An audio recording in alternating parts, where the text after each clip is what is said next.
You know what? Actually, I kind of have a funny story to tell about this. In my rush to get the video written, I actually forgot that I had already done some of the work. I had ran into a similar issue when I was working on the hardware review, where I just kind of wasn't really sure exactly how to tackle it. On the one hand, we weren't able to say everything that we wanted to say because the software was still embargoed and we were only allowed to run certain games and all that. And Valve did a great job of providing enough and enough variety of games that we were able to do everything we needed to do. So good guy Valve there. But I was really struggling to figure out what this video was. I even considered just trying to say everything that I could say without breaking embargo and making it the one video we did.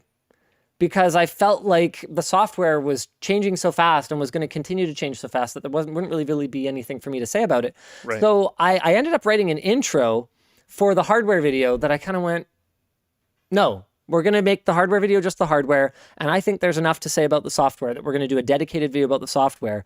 But I think it was a really great intro that I wrote. So I was like, oh, I'll just use this for the software video, because I feel like what I didn't do in the version that we uploaded was frame who I am and why I care about any of this and why I'm tackling it from the perspective that I am. So here's what I wrote that was supposed to be the intro of the video that we uploaded this morning. The first time I experienced handheld PC gaming was 11 days after Linus Media Group began operating as an independent company. The NVIDIA Shield used the same low latency hardware video encode and decode pipeline that powers giant cloud gaming services like PlayStation Now, Google Stadia, and Xbox Cloud Gaming. That is to say, the onboard firepower was only capable of playing casual Android games, but by borrowing the power of a nearby gaming rig, PC games could be streamed to it over Wi-Fi. This little guy got me through many a sleepless night. I actually still own my original NVIDIA Shield.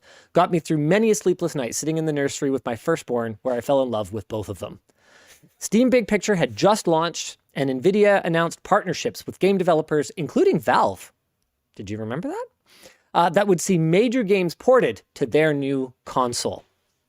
I foresaw a period of disruption and rapid innovation in handheld PC gaming that would give us bigger screens, faster networking, and improved ergonomics. I got it wrong. Or at least I got all the details wrong.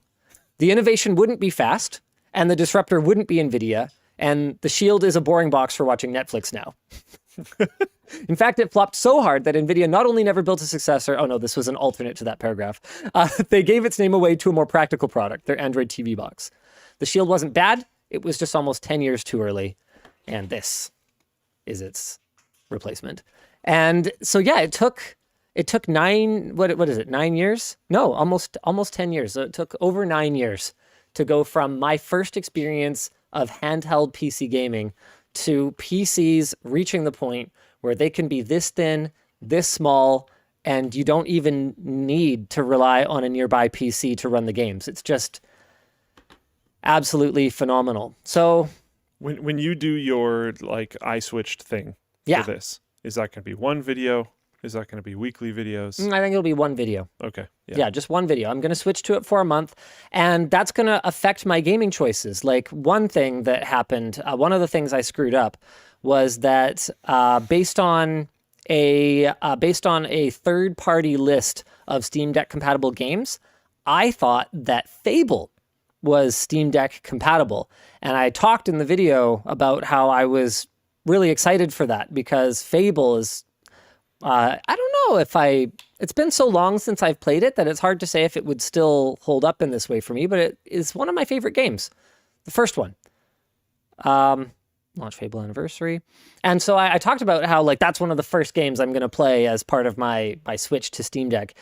And unfortunately, Jake, who was busy doing the work of validating everything that I wrote when I was like this at my computer, I turned my OLED 48-inch down to like 3% brightness because I just couldn't handle anything more than that. Everything dark mode, 3% brightness. So when Jake went to validate it, he found that, well, everything looks great. Okay, but that's just pre-rendered videos. Yeah, this too appears to be pre-rendered. Okay, this isn't. This is clearly in-engine, right? Okay. Continue game. That all looks great. And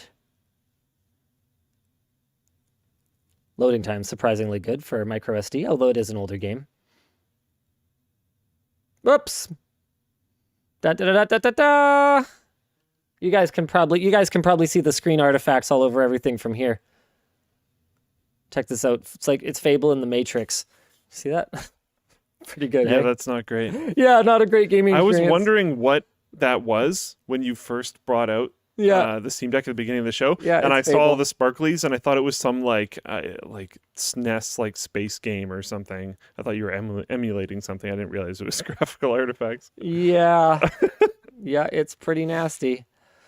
So either I'll play it like this, which I won't, Yeah, I was gonna say yeah. or I will find something else to play, and that's going to be my month. Is I'll be playing games that run on the Steam Deck and talking about how that feels as a console.